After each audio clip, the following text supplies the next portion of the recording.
अस्सलाम वालेकुम मेरे प्यारे सामीन कराम। बहुत सारे, क्योंकि मेरा पेशा हिकमत है, मेरे पास बहुत से मरीज़ जिस तरह दूसरी तकलीफ़ों की दूसरी बीमारी के आते हैं, मसलन आँख हो गई नुकसान हो गया, कुछ कान है उसमें दर्द होना शुरू हो गया है, दांत है उसमें दर्द शुरू होने गया है, गला है वो बैठ गया है, ये उसमें दर्द होना शुरू हो गया है। तो ये सारे अज़ा हमारे ही हैं। इस तरह सेक्स वाले जो अज़ा हैं जिनका नाम लेते हुए लोग बहुत शर्मिंदगी महसूस करते हैं और डरते हैं, वो भी हमारा ही अज़ा है। जहाँ हम उनका इलाज करते हैं वहाँ इनका भी करना चाहिए। नौजवान नस्ल तो खैर क्या है, आजकल बूढ़े जो हैं वो भी बेचारे बहुत परेशान हैं। हालांकि उनके दौर में ऐसी बातें या ऐसी चीज़ें बहुत कम थी जो सेक्स की तरफ इंसान को मायल करती थी, लेकिन आजकल वो आ गई हैं।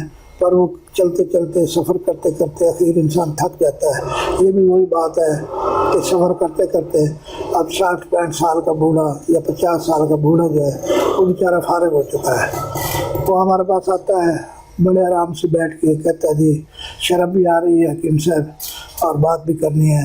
भाई करोगे बात तो फिर ही पता चलेगा कि क्या मसला है। और आखिर में यही निकलता है कि जब हमारा जो काम नहीं करता पैके में के जाने की धमकियाँ देती है। तो इस तरह जो है ना, आप मेहरबानी करें और कोई अच्छे से नुस्खा दे दें, इलाज करें हम, और कम से कम अपने घर के और अपनी बीवी के तो हो जाएं।